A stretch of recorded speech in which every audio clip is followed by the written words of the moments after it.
rider gate as we're all set to go, David Bailey. You see Villeman way to the inside. Carmichael over just a couple of spots. He's got Lusk to his right, and then McGrath just to the right of Lusk. The crowd is cheering a crescendo now as they rev the machines, and we're underway. The main event from Anaheim, round 3. Oh my goodness, did you see that move by Ricky Carmichael? And in a fight for second place, McGrath loses it. It looked like to Villeman. Unbelievable. Looked like McGrath got the whole shot, but he couldn't get through that first jump sequence.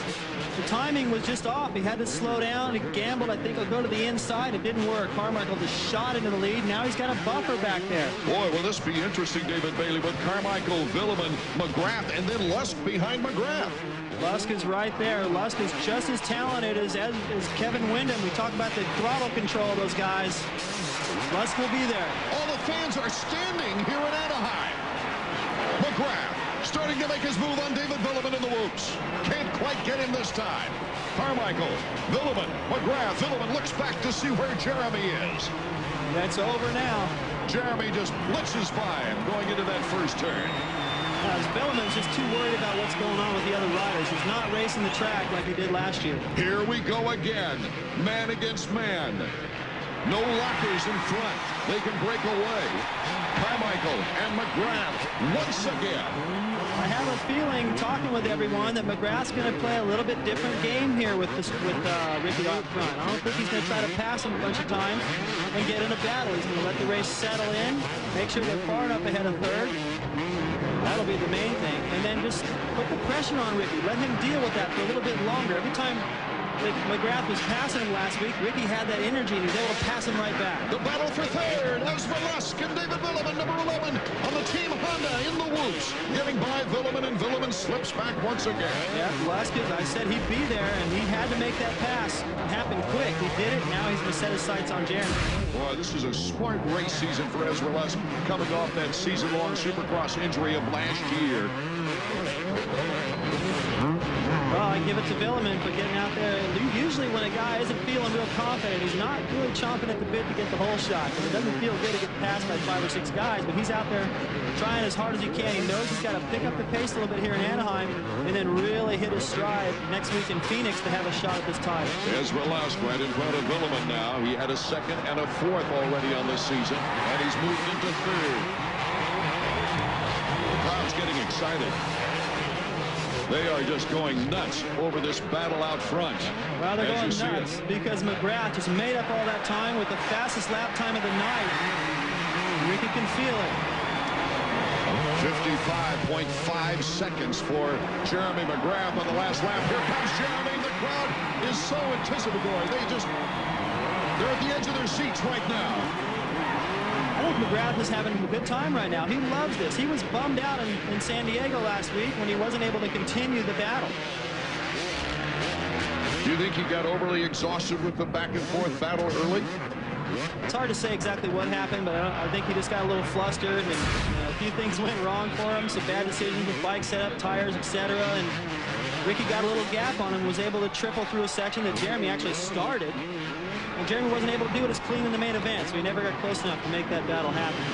I think if Jeremy passes Carmichael, he'll handle it differently than he has in years past, because he just wants to get out of the West in the hunt. Here comes Jeremy, but a good angle by Carmichael. Bar to bar we go over the finish line. McGrath looks at Carmichael. Carmichael does not look at Jeremy, and Jeremy makes the pass. Could you see that? Like through the whoops, he was setting it up. He went down wide, squared him again at the finish. Ricky comes right back. Plastic. We could see a little more contact in this race if it stays close. Well, I wouldn't put it past Ricky to get in there and bump a little bit. He has before, but I have a feeling that Jeremy, he doesn't like to have it done to him. I don't think he's going to dish it out unless he's really provoked. These guys have too much respect for each other. I think maybe right now, if Ricky can't stay with Jeremy, it's over, because Jeremy is so talented on the slick track, and he's so dominant in this stadium. 14 laps to go in a 20-lap main event of 250s from Anaheim, California in round 3. Travis Pastrana reluctantly had to leave the track. very slowly, but he was on the bike. As we look at the battle for first place, it is still a battle. Carmichael is still holding tight as Velasquez gone down. Number 11 of Team Honda. Mike LaRocco, who's tied with Luskin points, is back in 9th. There's a shot at Travis. He rode off the track. He was in 4th, having a great run. I didn't see what happened. He rode off the track, got off the bike, and just sat there. Something was obviously wrong. He's got an amazing threshold for pain. Saw him last year riding in a cast so many times. It must be pretty serious for him to pull off. Innovation Sports SFX Dr. Bodner over there looking at him right now as it close. The battle gets closer. The battle gets closer as Jeremy McGrath and Ricky Carmichael have just left the field behind. Well, you know, it looked like to me, I just talked about, it seemed like Jeremy might be content to just sit back there and put the pressure on Ricky a little bit longer and change his strategy a little bit from the way he raced him in San Diego. But now it's the opposite. Ricky's back there hanging with his pace.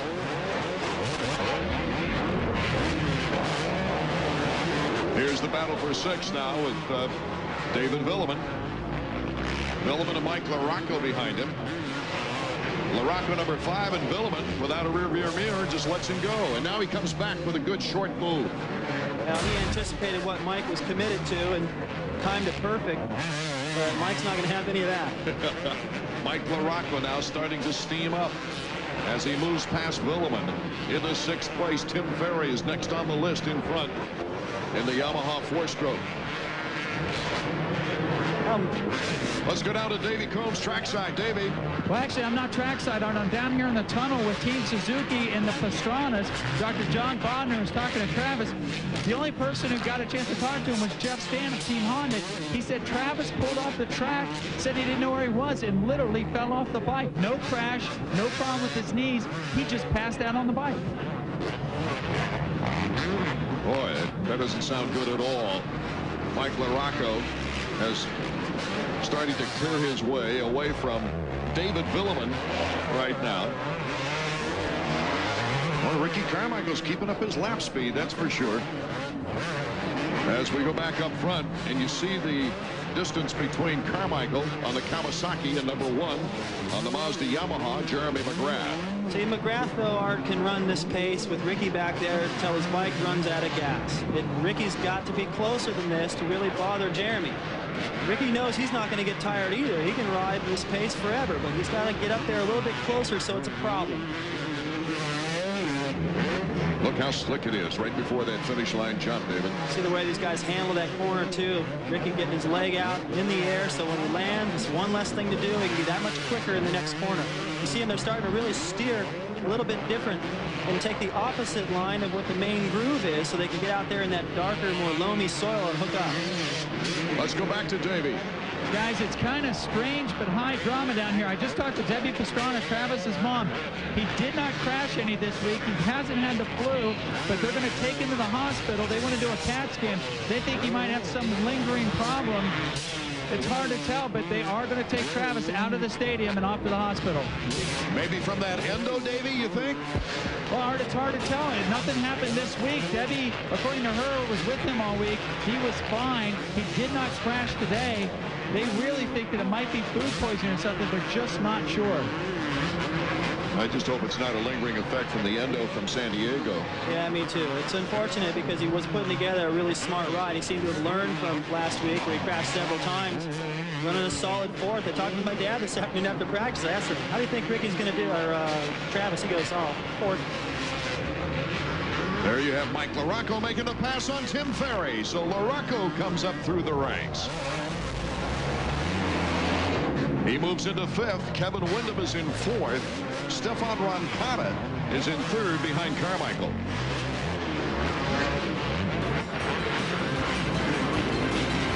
This is more like the Mike LaRocco we're used to seeing coming up through the ranks. We return to Edison International Field in Anaheim, California, and another barn burner between Jeremy McGrath and Ricky Carmichael. 4 laps to go, and RC has stepped up the heat on number 1. Can RC pass Jeremy one more time? They're headed for the whoops. I don't care what these guys say. That's got to be on their mind a little bit. Here comes Ricky Carmichael. Oh, and those whoops. He picks up the time. Goes to the inside. Can't get the block pass. See, Jeremy's way out wide now. He can feel the pressure. It altered his lines. I don't think Jeremy rattles very easy, but Ricky's the guy that can do it right now. Ricky Carmichael won the one-on-one affair in San Diego last week, and here he comes once again to put the pressure to the icon. The 7-time champion feels that pressure. He knows he cannot afford a mistake. Well, he's been able to do it 71 times mistake-free, but this one really counts, Art. This matters. This is for the momentum of this series. Whoever wins this race may just have the edge for the championship. Jeremy has only been beaten twice in a row, 8 times, and he's in his 9th season. There's the lap time, the last lap. Oh, they bang! McGrath takes the lead. Almost gave it back to him. I think he knew. I don't think he meant to run into Jeremy quite like that. He was committed. He's going, you know what? You can have it back because I don't want to pass you that way. I have a feeling that's what's going on in Ricky's head. And Jeremy probably appreciates it right now. That's the respect they talk about. Look, he's going for the inside. He can't quite get it made. He tries to turn. He knows Jeremy's mad. He knows he better get the heck out of the way in this next corner. See him look over? And he just goes, go ahead. He didn't even try to turn. Still, Carmichael's within striking distance now. Nothing but clean passes in his victory in San Diego. But that's the respect and the sportsmanship that these two people have for one another. Ricky Carmichael comes up into the rear tire of Jeremy McGrath. Here they are in the same section again. Watch Ricky's momentum. 3 laps to go as we go into the whoops. He's faster through the whoops, Art, but it's not pretty. His feet are off the pegs. He's hanging on for dear life. He looks smooth everywhere else. That whoop section is, I cringe every time I see him go through there. He's riding on the edge. Both bikes getting by the lapper with little harm. Well, this isn't like the 80s when you were out in front block passing with Ricky Johnson, etc. No, you had to look out. Yeah, it was bumper cars in those days, but now that it's been so long since we've seen any of that, Jeremy is, Davey Coombs brought it up one time, hey, it's like Jordan. If you touch him, it's a foul. Ricky Carmichael still in pursuit of Jeremy McGrath with only 2 laps to go.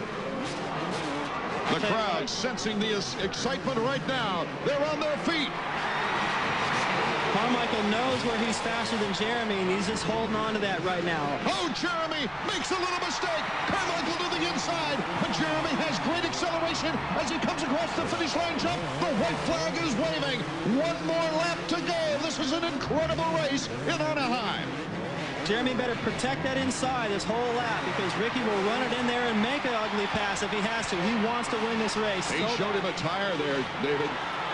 Jeremy can feel it. I don't think Jeremy's ever been this nervous ever in his career on the final lap. Ricky Carmichael is forcing Jeremy to reach back to all of that experience, all of that knowledge that he acquired in winning 7 championships in 8 years. Ricky's got to be close to have a chance in that whoop section, that final corner. That's what it's going to come down to, it appears. They go on the triple. They'll go under the bridge. Into the whoops. Here comes Carmichael. The checkers for Jeremy.